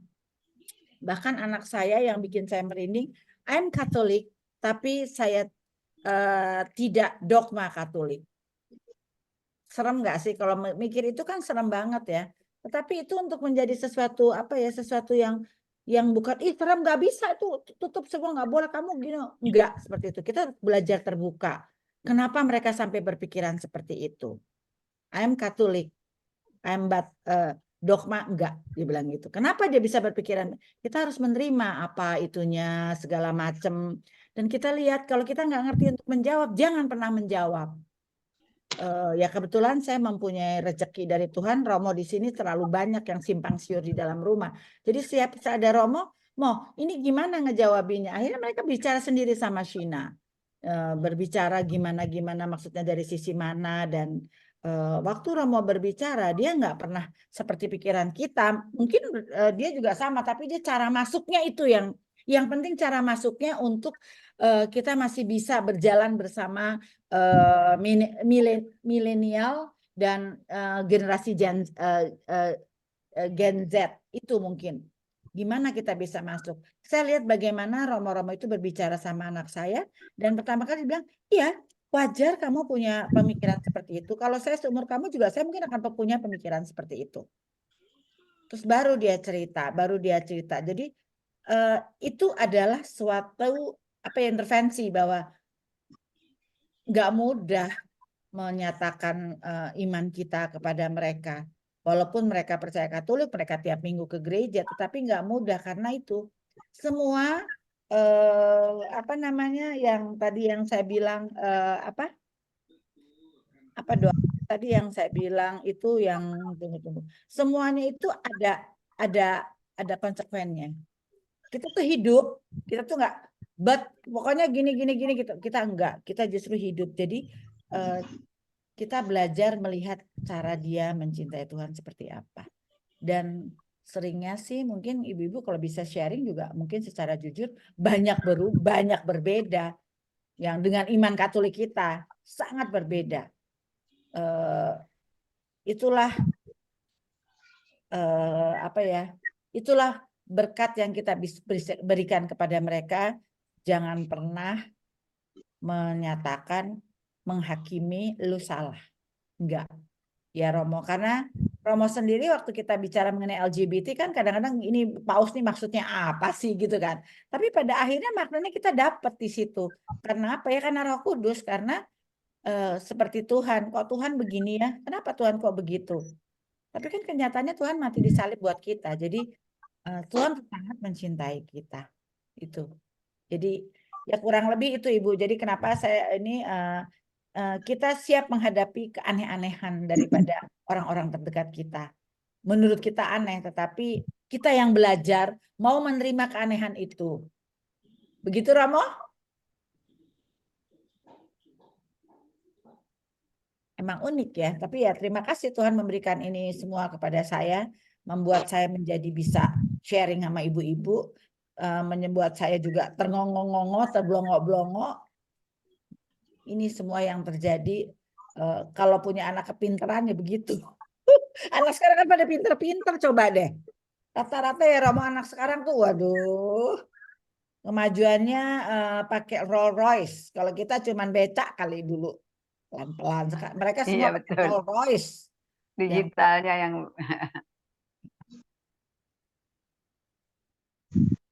Siapa lagi? Ini siapa yang mau berbicara? Yuk kita ngomong yuk. Joyce, tadi kayaknya ada Joyce deh. Jo? Ada Joyce. Ada ya? Paris. Joyce coba. Coba ceritakan bagaimana, kamu pasti ngalamin banget kan, gue tahu persis. Ngalamin sih, saya dari ngehadapin anak-anak, yang satu masuk Muslim, yang satu pindah ke Kristen. Terus yang sulung sudah menikah, punya cucu. Di situ udah perbedaannya udah jauh banget. Tapi dari situ saya banyak belajar, bukan mengalah, tapi banyak belajar untuk melihat, oh iya ya, dan menghargai mereka gitu. Belajar untuk menghargai mereka. Saya ngelihat dari jauh aja, dari tentang cucu aja saya udah nggak boleh ikut campur. Terus kalaupun saya suruh nemenin cucu juga, kalau pada saat mereka sudah terdesak, udah sibuk pepet gitu. Tapi pada saat saya jaga cucu juga, saya belajar menghargai. Jadi kalau barangkali buat orang lain, kok gitu-gitu amat sih mesti minta izin? Karena saya ngehargain mereka. Jadi jangan sampai cucu saya juga bingung gitu dengan cara saya, dengan cara orang tuanya. Ini masalah saya ngadepin cucu ya. Nah, waktu orang tuanya kerja aja, saya harus nyediain makanan, saya harus bilang dulu sama ibunya. Ini nanti makannya apa ya gitu. Jadi saya nggak mau sembarang juga karena kebiasaannya kan pasti beda. Buat orang lain barangkali akan bilang kok gitu-gitu amat sih. Tapi ternyata saya melihat, oh lihat positifnya aja, ternyata cucu saya juga bagus kok diurus sama orang tuanya, atau cara saya menegur cucu juga saya bilang dulu melihat dulu caranya gimana negur cucu gitu. Jadi setidaknya saya ngikutin polanya mereka gitu. Jadi menurunkan egois saya bahwa dia bukan anak saya, dia cucu saya. Terus ngadepin misalkan ada sesuatu, nah kayak kemarin kan kita KKS ya, ada sesuatu yang salah, kata Romo, harus kita tegur. Kalau kita nggak tegur berdosa. Nah, di situ kan saya nggak mungkin bisa bilang ini kamu salah gitu. Takutnya nanti mereka marah. Jadi saya agak diem dulu nih. Agak diem dulu, berdoa aja pada saatnya nanti Tuhan kasih izin saya untuk bicara bahwa ini ada yang salah, baru saya ungkapin gitu. Banyak sekali sih perbedaannya dari zaman saya sama ngadepin anak-anak zaman sekarang gitu. Tapi kalau kita sebagai orang tua belajar untuk mengerti bahwa memang zamannya berbeda, ya malah jadi bagus gitu. Si anak juga menghargai kita dan kita juga lebih menghargai, paling enggak menghargai bahwa mereka mampu untuk bermandiri, maksudnya belajar berumah tangga sendiri, mengajar anaknya, atau cara mereka juga bicara sama saya pun saya harus belajar banyak juga gitu. Karena jangan dibilang bahwa mereka itu kurang ajar, enggak, tapi mereka lebih terbuka bahwa bisa mengungkapkan apa yang ada dalam diri mereka, walaupun kadang-kadang kita suka merasa tersinggung kok gitu ya cara bicaranya gitu. Padahal saya sendiri aja menghargai mereka, kalau ada yang salah saya tidak berani menegur, tapi kalau mereka enggak, mereka langsung plak gitu. Pada akhirnya sih saya suka tersinggung, tapi akhirnya saya suka bilang, kok kamu bilangnya kayak begitu sih gitu. Kadang-kadang saya waktu bilang begitu sambil berbesmili gitu, baru mau nangis gitu. Terus saat itu juga anak saya suka sadar, oh iya Bu, maaf ya, barangkali cara kita berbeda dengan cara Ibu. Nah, hal-hal yang seperti itu lama-lama juga kita saling apa ya, melihat gitu bahwa zamannya memang sudah berubah, tapi kita ngehargain aja lah, ngehargain kalau memang caranya seperti itu gitu. Dari cara mereka mengungkapkan dengan cara kita juga untuk mengungkapkan gitu, walaupun kadang-kadang sudah zaman sekarang kan tidak ada batas apa sih undah-unduh gitu, udah nggak ada. Ya akhirnya ya saya mengerti lah bahwa memang zamannya seperti ini gitu. Jadi harus saling ini aja deh, saling tahu aja bahwa mereka, yang penting sih saya tahu bahwa mereka sayang sama orang tua. Itu aja lah paling, Laris. Oke, jadi apa namanya kemarin yang kita bahas KKS kemarin itu kita memang mempunyai hak untuk memberitahukan, bukan menyatakan, memberitahukan bahwa perbuatan mereka itu kurang baik. Tetapi itu kita wajib memberitahukan. Tetapi kita tidak boleh menyatakan bahwa karena lu berbuat gitu lu berdosa, itu nggak boleh sama sekali. Itu bisa bedain nggak? Jadi kita boleh melakukan perbuatannya, boleh kita sampaikan. Masalah dia mau terima apa enggak itu urusan dia. Tetapi jangan pernah kita bilang kamu dosa kalau begitu gitu. Bukan, itu nggak ada hubungannya dengan itu. Bukan di dalam kita punya wewenang untuk bilang, misalnya kamu mama tersinggung deh kamu ngomong seperti itu gitu. Tapi jangan pernah bilang ya kamu berdosa tuh sama orang tua. Nah itu bukan hak Nah, kita, dan jangan. itu kita tidak boleh menyatakan itu. Tahu kan bedanya ya? Kalau perbuatan kan ada 10 perintah Tuhan, kita bisa nyatakan dari 10 perintah Tuhan itu segala macam, dan katakan aja apa adanya. Nah tadi yang kayak Joyce bilang itu bukti bahwa dia melakukan itu bukan senang, sedih. Saya percaya itu, dan menangis di dalam hati. Tetapi dia itu yang namanya kerendahan hati. Itu yang dia lakukan dengan kerendahan hati yang seperti daun itu. Kita anggap aja kita sebagai daun yang entah kemananya anginnya kita pergi, itu namanya kerendahan hati. Kita mau merendahkan hati kita. Sadar atau tidak sadar, realitas pengalaman di mana Tuhan hadir di sekitar kita sesungguhnya membahasakan perjalanan kehidupan rohani kita sebagai manusia. Sadar nggak sadar, Tuhan tuh menyertai kita. Itu tadi kejadian yang Joyce. Sebuah peristiwa yang menyentuh dengan sakit, dengan sedih, anak kita begitu. Tetapi itu adalah proses yang religius yang menyongsong hari tua. Itu. Saya rasa Ina juga banyak, atau Susan pun banyak. Siapa duluan? Mau Ina atau Susan? Silakan. Semua ini kita manusia tidak sempurna dan banyak kita mengalami seperti itu.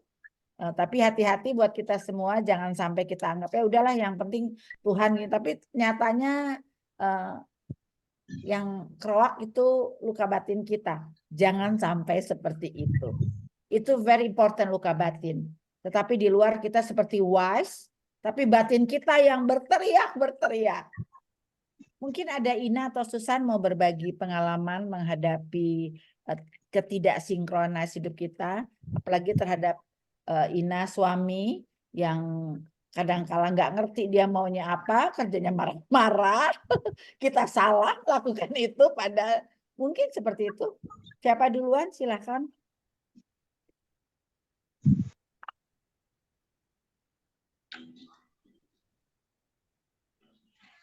Loh kok, Susan, ya San. Ya, aku tuh benar-benar istilah perumpamaan daun kering itu benar-benar sangat menyentuh. Terutama saya ini punya 3 laki kan, dan tidak mudah membesarkan mereka di Jakarta, anak-anak PL. Dengan karakter 3 yang berbeda, terutama yang besar, itu sering membuat saya sedih dulu, menangis, karena kalau ngomong juga belak-belakan. Tapi dengan berjalannya waktu, saya juga berproses. Apalagi saya sekarang juga ikut komunitas yang juga seperti ikut KKS ini. Banyak pelajaran yang saya dapat. Terutama untuk menata diri saya bahwa tidak perlu sakit hati, berproses lebih baik, serahkan pada Tuhan. Dan juga sampai sekarang saya masih berproses. Karena namanya ibu, punya anak, kalau karakter berbeda dan sangat sedih, melihat mereka juga mungkin mempunyai luka batin yang kita nggak tahu. Hanya doa aja. Dan saya juga nggak pernah menghakimi. Dulu ya, sangat sering menghakimi, yang terutama anak saya yang besar ya. Karena saya dan dia karakternya agak sama-sama keras. Tapi dengan sekarang ini, saya lebih banyak mengalah, rendah hati, mendoakan, dan terus mendoakan supaya dia bisa berubah, apalagi kepala keluarga dan punya istri. Itu aja sih, Riz. Kalau yang lain, saya masih berproses. Juga ini soal Mami, saya juga benar-benar shock sebetulnya 2 minggu pertama. Tapi dengan berjalannya waktu, saya sudah bisa mengatasi semua, bahwa saya harus benar-benar lebih mengasihi Mami, merawat dengan ikhlas. Itu aja sih, Riz. Daun kering mungkin buat saya itu benar-benar menginspirasi saya bahwa saya akan jadi tua. Dan saya mudah-mudahan bisa berproses lebih baik untuk menghadapi masa tua saya. Mungkin juga akan sendirian, dan itu saya berusaha untuk siap. Dan untungnya saya juga sering ke panti-panti jompo. Dan kebetulan saya masuk di OP, di Cimahi juga ada panti jompo yang mau menerima kalau memang kita benar-benar sendirian. Dan di sana diurus benar sama suster-suster yang sampai sekarang masih. Itu juga buat saya menenangkan hidup saya. Itu aja sih, Riz. Tapi saya berproses terus kok, karena tidak mudah. Apalagi saya semua mengerjakan sendiri kan. Tidak ada pembantu dan segala macam. Tapi dengan kekuatan penyertaan Tuhan, mudah-mudahan saya bisa mengatasi semua. Itu aja sih. Rendah hati terutama. Ya, benar. Jadi kayak memang benar kehidupan rohani kita memang terus berproses menjadi matang. Tuhanlah yang mematangkan hidup rohani ini. Tak kala pengaruh intensitas merasakan hidup bersama Tuhan itu makin disadari oleh setiap pribadi. Jadi itu memang yang mematangkan itu adalah Tuhan. Sama seperti daun yang kering yang menjadi kan saya bilang daun itu berarti matang. Dia terlepas daripada rantingnya. Itu memang Tuhan yang mengerjakan. Memang itulah siklus kehidupan kita. Dan pada akhirnya seperti yang Romo bilang, daun kering itu justru akan menyuburkan pohon setelah semi ya Romo ya. Dia akan menjadi hidup. Kayaknya aku pernah kasih tahu ini juga ya tentang mengenai pohon apa namanya pohon yang jadi di situ kan ada firman Tuhan kalau kita lepas daripada induknya pasti kita akan mati. Tetapi beda dengan case ini. Kita memang akan lepas, bukan kita melepaskan diri, tetapi sudah saatnya lepas karena sudah matang. Begitu Romo, berbeda dengan kisah Injil yang jangan lepas dari ini kita akan mati kan Romo, betul kan? Tapi ini beda dengan yang Injil itu ya menurut gimana Romo? Mengenai Injil yang menyatakan itunya belum silent, Romo silent.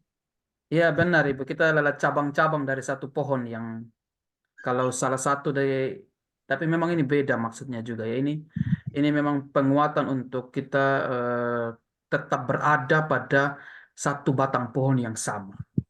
Sedangkan dalam kasus yang daun kering ini memang sudah waktunya untuk memang kita harus mengatakan bahwa sudah cukup saya untuk misalnya dalam hal tertentu untuk bekerja bersama dengan seluruh pohon ya dalam arti itu. Jadi sudah waktunya untuk saya selesai bekerja bersama seluruh pohon yang ada itu sehingga saya jatuh dan mengering dan mati. Untuk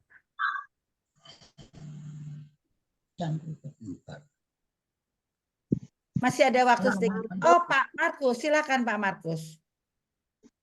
Selamat siang Bu Risa, terima kasih atas ruang dan waktu, dan selamat siang Romo. Selamat siang Pak Markus. Ini sharing saya pribadi Romo. Saya tuh sampai sekarang belum merasa saya itu tua gitu. Masih merasa ya apa ya, rasanya masih ada sesuatu yang mendorong saya masih mampu gitu, bukan mampu untuk bekerja dan apa. Berasanya tuh setelah saya tuh sakit, stroke dan tidak bisa bekerja, itu baru berasa. Karena apa? Yaitu anak-anak saya sekarang kan jauh-jauh setelah nikah. Ada di negara Cina sana jauh dua-duanya. Di Shanghai. Satunya di Changchun.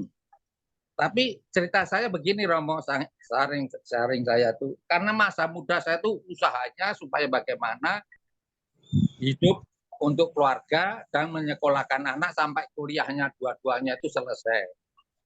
Dan saya juga berterima kasih terutama pada Bu Naryo. Karena waktu itu masa muda saya tuh saya nggak berasa saya tuh harus bagaimana. Istri dan anak-anak saya tuh karena dididik oleh Bu Naryo sampai bisa mengenal gereja dan bisa dipermandikan semuanya dua-duanya sampai pernikahan saya diperbarui itu semuanya ya yaitu budi dari Bu Naryo semuanya itu saya ingat semuanya. Terlanjur anak-anak saya tuh di bawah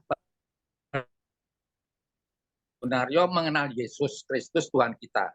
Itu rasa syukur saya. Sampai sekarang masih merasa ada kemampuan untuk jalan atau segala macam. Masih merasakan enak atau segala macam lah. Ini rasa syukur saya pada Tuhan. Karena ya sesuai dengan Mazmur kadang-kadang saya itu mengingat bersyukurlah pada Tuhan karena baiklah Dia dan tidak pernah goyah setianya. Jadi Dia tuh sampai akhir zaman tetap menyertai kita. Itu kepercayaan saya demikian. Jadi saya serahkan semua istri dan anak-anak saya itu pada Tuhan. Bagaimana termasuk saya ini jalan Tuhan bagaimana apa yang saya inikan. Karena apa? Doa pujian dan doa permohonan itu yang saya utamakan doa pujian bagi saya.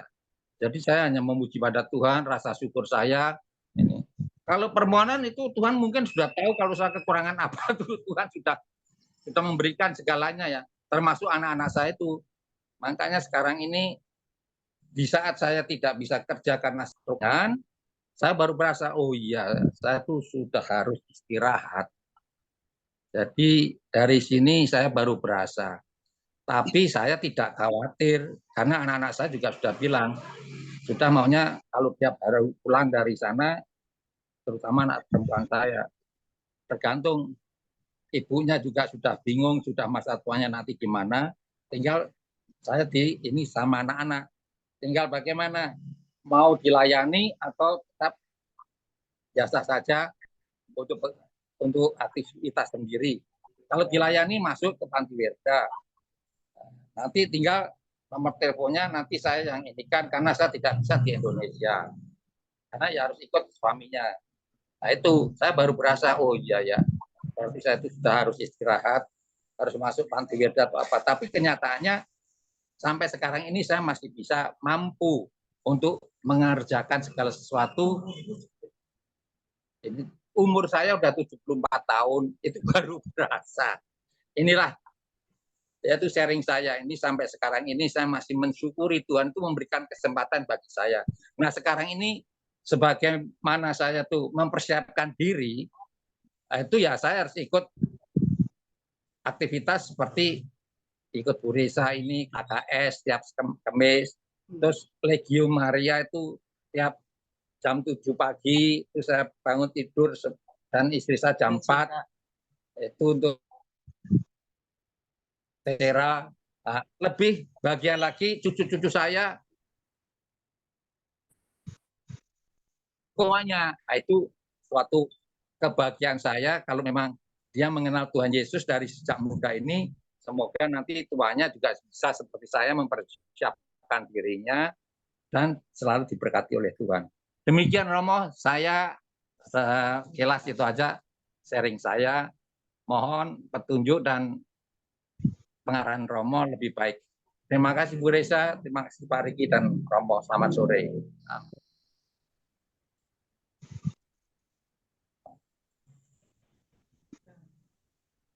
Ya, kalau saya boleh membuat satu kesimpulan kecil ya. Ini ibu-ibu, bapak-bapak semua di sini sudah umur sangat lebih tua dari saya. Jadi mewakili anak-anak milenial, saya juga kelompok milenial dan juga Gen Z ya. Memang sungguh sangat tidak mudah Bapak Ibu Saudara-saudari. Bahkan saya yang ada di dalam biara juga sangat tidak mudah untuk berkumpul dengan romo-romo yang tua. Itu yang harus juga menjadi yang kita sadari. Saya tidak mudah untuk menceritakan apa yang saya alami sebagai orang muda, dan bahan pembicaraan itu tidak mudah juga saya ceritakan dan tidak mudah ditangkap oleh romo-romo tua. Sehingga seringkali lebih banyak stresnya kalau berjumpa dengan orang-orang tua. Maka mungkin dalam titik ini Bapak Ibu semua juga bisa mengerti dengan keadaan anak-anak, bahwa benar kita tidak akan pernah nyambung untuk cerita sesuatu. Kenapa? Karena misalnya ketika Paus Fransiskus mengizinkan atau memberikan satu poin untuk memberkati LGBT, gereja saat ini Bapak Ibu Saudara-saudari menjawab itu tidak lagi menjawab apa yang menjadi perasaan umat. Tapi gereja itu menjawab apa yang menjadi pikiran dan logika umat. Dan secara khusus orang-orang muda saat ini. Maka ketika memberi izin untuk memberkati pasangan LGBT, gereja itu di satu sisi juga tidak lagi mempertimbangkan bagaimana umat merasa, bagaimana sekarang kita lebih pesannya itu lebih besar. Bagaimana umat itu dia berpikir dan berlogika tentang sesuatu. Gereja ini sudah kehilangan banyak orang muda. Maka di sisi ini logika cara berpikir ini yang harus kita pakai. Nah, untuk menjawab pikiran-pikiran itu, saya yakin Bapak Ibu juga kalau menjawabnya berhadapan dengan anak, menjawab perasaan itu kadang-kadang tidak bisa. Sehingga Bapak Ibu semua juga harus siap untuk berlogika dengan anak-anak. Kalau Bapak Ibu semua mengatakan bahwa kamu harus begini, kamu harus begitu, kita semua harus siap untuk menjawab ketika anak-anak itu bertanya dan sepertinya kasar untuk bertanya. Nah, perdebatan-perdebatan. Saya juga punya pengalaman yang luar biasa dengan orang-orang tua di sini. Untuk saya, ketika tidak ada logika dan cara berpikir yang apa, saya akan melawan dengan sangat brutal juga sebenarnya. Jadi memang itu mentalitas yang sedang ada di tengah-tengah kita saat ini. Kenapa itu semua terjadi? Karena kita berbicara dan memakai yang pernah saya katakan di grup ini, filosofi game, ya, permainan di game kita di HP. Anak-anak itu kalau main PUBG, ya, Mobile Legend, itu yang ada itu dia menyerang terus. Dia harus membunuh untuk mendapat poin. Dia harus, tenaganya itu harus habis untuk menyerang. Tidak bisa tiba dia diam lalu dia bilang, aduh, kasihan orang ini, saya tidak boleh bunuh. Tidak bisa. Dia harus bunuh supaya menang. Mentalitas itu yang akhirnya menjadi juga cara-cara berpikir, nalar-nalar berpikir di afterground kita itu, di latar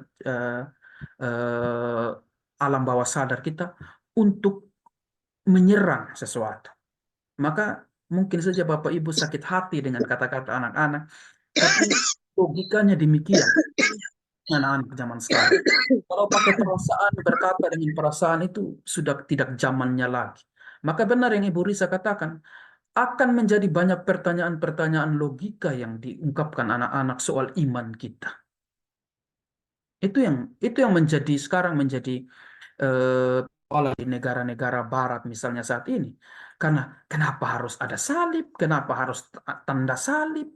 Kenapa harus kita percaya kepada gereja, misa dan segala macam? Kan orang sudah menggunakan logika sekarang. Nah, kalau gereja tidak masuk dalam ruang-ruang anak muda itu, gereja pasti akan kehilangan terus-menerus zaman yang terus berlalu.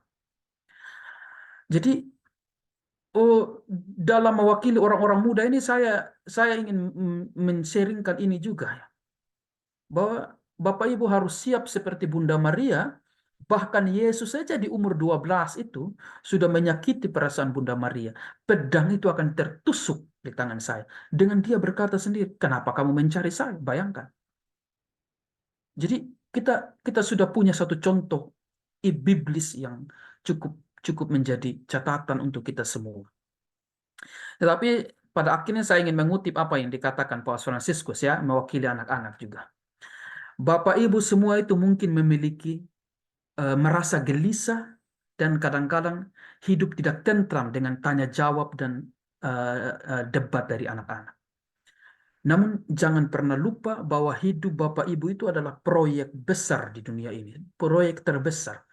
Hanya Bapak Ibu yang sanggup menjaga agar hidupmu itu di masa tua itu tidak menjadi layu dan tidak merosot. Karena ada banyak orang yang membutuhkan Bapak Ibu, mengagumi kehidupan yang telah Bapak Ibu lalui, dan mencintai apa yang sudah Bapak Ibu lakukan. Dan salah satu orang yang paling terdekat mencintai dan mengagumi dan membutuhkan Bapak Ibu pada waktunya itu adalah anak-anak yang ada di samping seluruh. Tapi bahwa kita harus terima dalam perjalanan hidup sehari-hari itu ada perdebatan, ada anak-anak yang melawan. Tapi ketika kita sudah pergi nanti, anak-anak itu yang menangis lebih dahulu dibandingkan dengan tetangga kita di samping. Jadi cinta itu tetap ada, cinta itu tetap tumbuh dalam hati anak-anak untuk masa tua Bapak Ibu semua. Saya ingin hanya menguatkan hati Bapak Ibu, tetapi hari-hari itu kita seringkali itu mau ingin melawan dengan cara-cara berpikir kami orang-anak muda ini. Maka masa tua, masa yang paling indah, ya, saya kutip lagi Paus Fransiskus, aku ingin mengingatkanmu bahwa menjadi bahagia itu bukan berarti memiliki langit tanpa badai. Ya. Menjadi bahagia adalah mengakui bahwa hidup kita ini berharga meskipun banyak tantangan, salah paham, dan saat-saat kritis dalam hidup ini. Begitu saja kesimpulan kecil dari seluruh refleksi dan sharing dari Bapak Ibu semua. It's good, Father. Romo, oke banget. Jadi memang keadaan yang kita alami sekarang yang tadi Romo bilang, yang paus sendiri kita bicarakan, bingung atau apapun, itu Tuhan sudah tahu akan terjadi seperti itu. Itu adalah kita yang hidup, kita yang bertumbuh. Bayangkan kalau masih seperti yang kita diajarkan orang tua kita yang pokoknya makanya waktu anak saya bilang I'm Catholic, Mom, don't worry, but I'm not dogma Catholic. Ya terkadang sedangkan itu kan banyak yang perlu diperbaharui ya Romo, karena zamannya sudah berbeda, nggak bisa seperti dulu, nggak statis begini berdiri di situ, enggak. Ya itu harus kita terima. Nanti pada saatnya Tuhan yang bekerja, pada akhirnya mereka juga akan tahu. Kita ini sekarang generasi ini bukan generasi disuapin, tahu nggak? Dulu kita generasi disuapin sama mama kita, makan, gitu kan. Sekarang bukan, nggak mau makan, aku nggak suka itu. Nah, seperti itu. Tetapi Tuhan sudah tahu, Tuhan sangat tahu untuk hal ini. Dan sebelum kita tutup, upaya menjadi lebih matang seperti kita ini semua, itu adalah cinta yang menjadi fondasi. Seperti yang Romo bilang. Itu adalah berikan cinta kepada mereka, dengar apa yang mereka ingin seolah-olah merubah dunia, tetapi nggak pernah usah takut. Karena apa? Tuhan kita selalu hidup sampai saat ini. Biarlah Tuhan yang mengatur hidup mereka. Biarlah Tuhan yang memberikan suatu pengertian apa yang mereka pikirkan. Kita terkadang zaman dulu kalau kita nggak setuju dengan kata orang tua kita kan kita nangisnya di tembok ya. Bener nggak? Istilahnya gue nangis di tembok gitu loh, ya di kamar. Gue mami begini banget sih, papi begini apa segala macam saking takutnya, tapi kita nangis di tembok. Kalau sekarang nggak ada nangis di tembok. Mom, you wrong. Yes, matilah gue dibilang wrong, gitu kan? Tapi ya itulah dunia. Dan kita bersyukur bahwa ada perbedaan dengan anak-anak milenial atau Gen Z sekarang. Kita bersyukur bahwa iman itu ternyata berkembang. Iman itu berubah. Tetapi itu yang kata Romo juga bilang. Dengan kematangan kita itu ada cinta yang menjadi fondasi. Begitu Romo, begitu Pak Reki. Bagaimana Reki? Mau kita tutup saja? Ya, makasih Romo. Jadi kita sudahi saja mungkin ya. Mari kita merenungkan minimal 60 tahun lah, saya 60 soalnya. Masa saya tidak mengenal penyertaan Tuhan sama saya. Tapi kalau saya hanya mikirin kebutuhan saya ya hilang, cuma masa tua kita. Nah, untuk itu mari kita renungkan begitu besar kasih Allah kepada kita. Sehingga dia mempersiapkan kita untuk kehidupan yang lebih kekal. Saya mohon Romo kesediaannya untuk mendoakan kami dan memberkati kami semua Romo. Mari kita berdoa. Dalam nama Bapa dan Putra dan Roh Kudus. Amin. Kami bersyukur kepadamu ya Tuhan, untuk perjalanan hidup kami yang selalu Engkau temani, sejak hari-hari kami yang lalu hingga kami boleh berdiri saat ini, sekarang ini. Kami bersyukur untuk pengalaman-pengalaman hidup yang telah lalui, bersama cinta yang terus Engkau bagikan dalam kehidupan kami, sehingga kami juga dapat membagikannya kepada sesama kami. Kami bersyukur untuk anugerah rahmat yang terus kami terima hingga kami saat ini di usia saat ini. Kami persembahkan Tuhan semua yang telah kami perbuat, yang kami lakukan, perjuangan-perjuangan kami, iman yang terus-menerus kami hidupi dalam kehidupan kami ini. Kami persembahkan semuanya itu kepadamu Tuhan dalam seluruh perjalanan hidup kami. Dan kami mohon Engkau tetap menyertai, melindungi, membimbing kami dalam mencari kehendak-kehendak-Mu yang akan terjadi dalam kehidupan kami. Dalam kesempatan-kesempatan indah yang kami alami Tuhan, kami juga mengalami hal-hal yang mungkin saja tidak menyenangkan dalam hidup kami. Kekecewaan, putus asa, sakit hati. dan secara khusus sakit fisik yang kami alami di masa-masa tua kami. Kami mohon Engkau menyertai kami, memberikan kami kekuatan, penghiburan iman. Secara khusus kami berdoa untuk Oma Moller, Kelly Ondi, Ingrid, dan Lila yang sedang dalam masa-masa sakit mereka. Semoga tangan-Mu senantiasa hadir dan menyentuh mereka, memberikan mereka kekuatan agar melihat keindahan yang sesungguhnya dalam perjuangan sakit mereka. Secara khusus untuk Oma Muller yang sakit, kami mohon Engkau juga memberikan dia kekuatan dan keluarga yang menemaninya sungguh diberikan kekuatan untuk terus-menerus dekat dan terus-menerus merawat. Dan untuk semua juga keluarga kami yang sedang sakit. Tuhan sertamu. Dan katamu juga. Kamu juga. Semoga kita semua, orang-orang yang kita doakan, hari-hari dan masa-masa tua kita semua, secara khusus Oma Muller, Kelly Ondi, Ingrid, Lila, dan semua keluarga sanak saudara kita yang sedang sakit, rencana-rencana hidup kita ke depan senantiasa dibimbing dan diberkati oleh Allah yang Maha Kuasa, Bapa, Putra, Bapa dan Putra dan Roh Kudus. Amin. Terima kasih Romo. Terima kasih semua. Terima kasih Terima kasih Romo. Romo. Ibu Terima udah kasih. Thank APP you belum? Romo. Makasih Ibu Romo udah Riki. APP belum? Belum. Aku hari ini Waktu bab 1 dan bab 2. Kita kalau di sini APP-nya cuma bab 1, bab 2, minggu depan bab 1 baru selesai. Andreas Terima belum. kasih. Belum ya? Oke. Belum. Belum, Oke, aku ntar makasih ke semua. Lisa ya. Makasih, Romo. Romo. Di Terima sini kasih. aja kan Ya, udah nggak ada Terima kerjaan Siang. kue.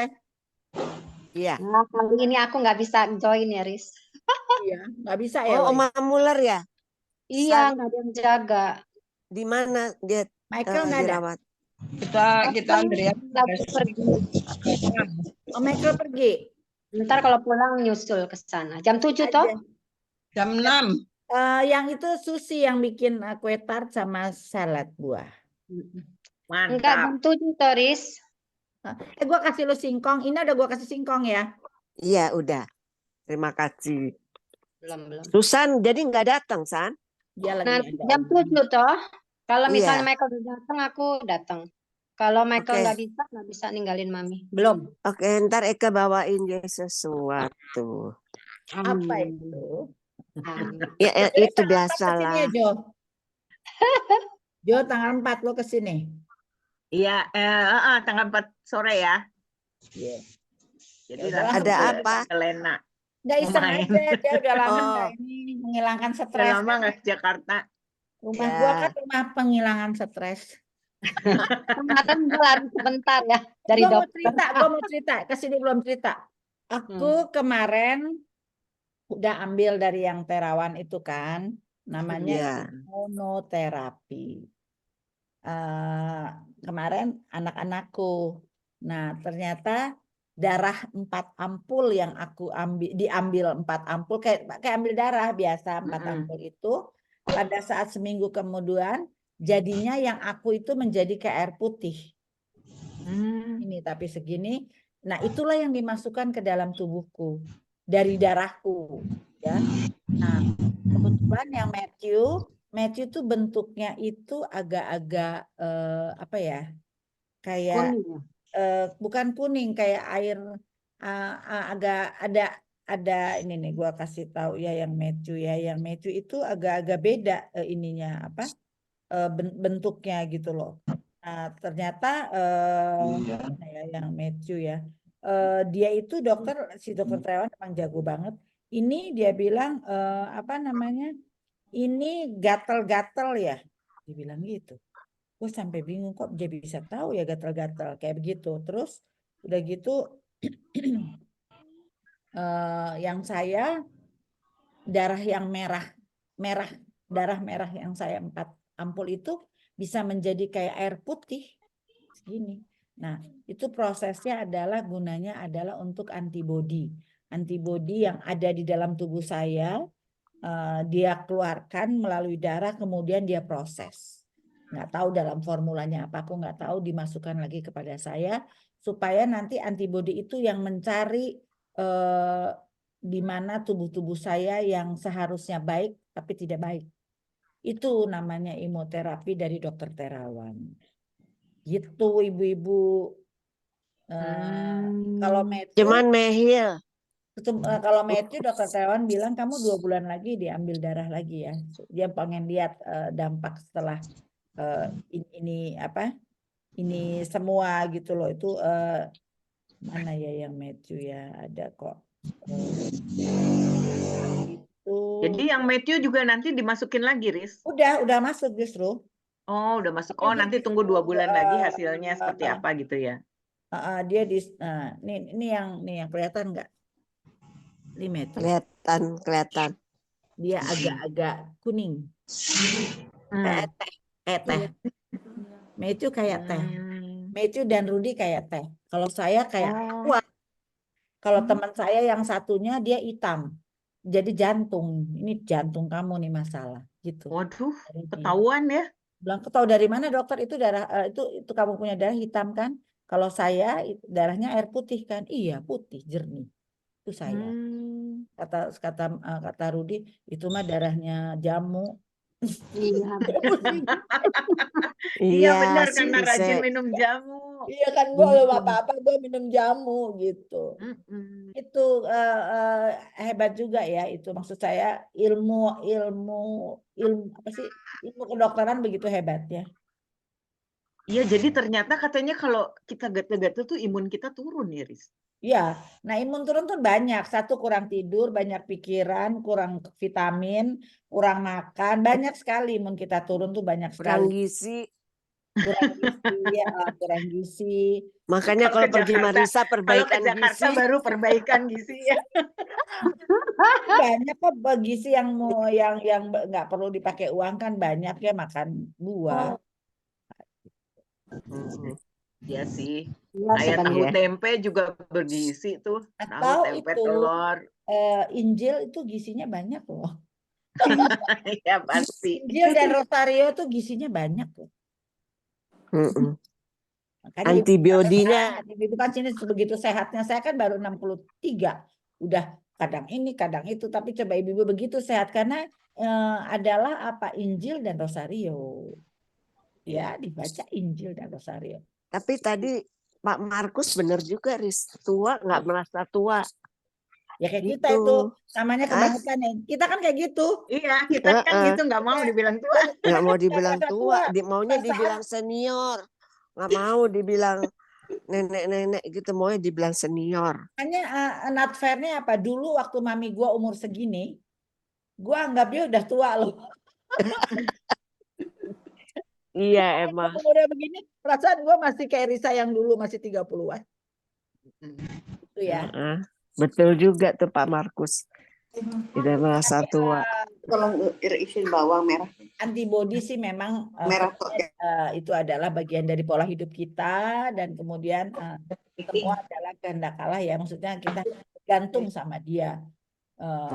Kan banyak juga orang ya lebih kuat walaupun dia nggak di imunoterapi tapi dia lebih hebat antibodinya banyak. Saya yang di hipnoterapi belum tentu juga karena kesibukan pemikiran atau hidup orang kan beda-beda. Mungkin saya stres. Iya tapi benar ya Romo juga bilang ya. Langit biru bukan berarti tanpa tantangan, tanpa pergumulan, tanpa penderitaan. Iya. Jadi proses kebahagiaan itu adalah rasa syukur loh.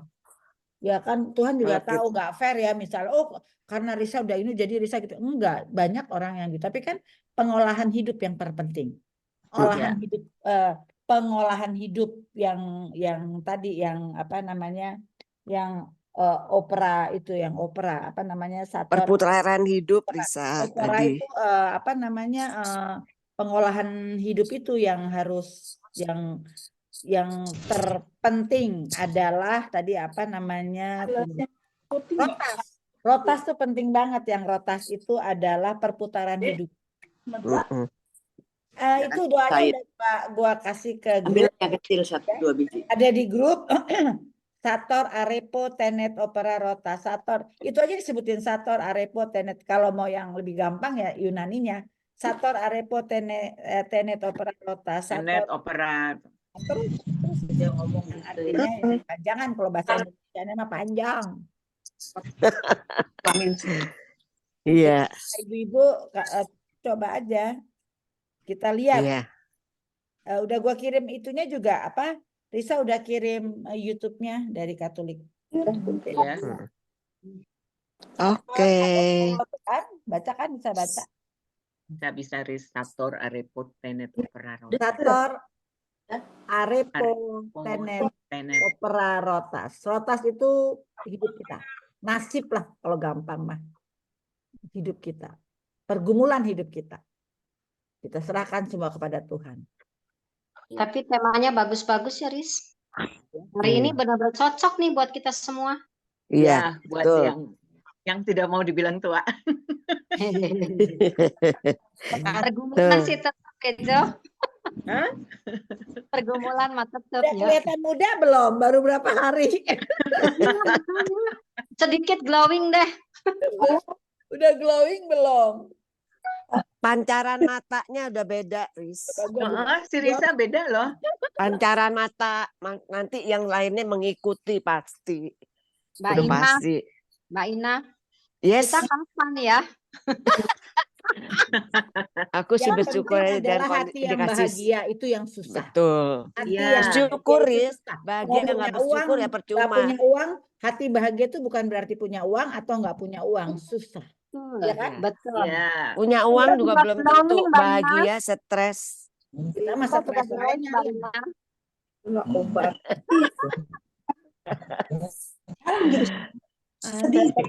Bisa mau siap-siap nanti jam 6 latihan kur. Weh, buat Weh, nyanyi Risa, aku mau pakai siap-siap ke situ. Iya, sini aja nah. Nyanyi buat aku tugas Palem lagi Palma nah. Aduh, jam 10 lu bayangin nggak? Udah jam 10 Palem nah, Palma coba itu gua tugas lingkungan gua. Lama banget itu, pasti banyak pesertanya tuh, Riz. Hah? Banyak kalau yang jam 10 ya yang hadir, jadi lama. Iya apa? Gila. Gak apa-apa, Riz. Sekali-sekali lo kalau perlu pendampingan gue siap. Ya pasti gua perlu lah, lingkungan gua lo tahu sendiri. Wilayah atau lingkungan?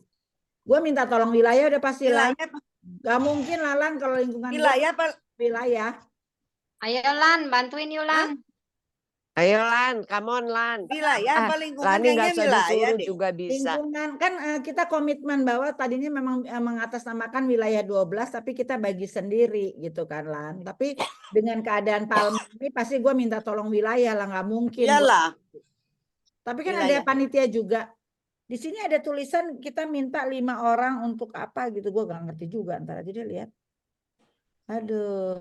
Coba bacain. Anak mahal 3.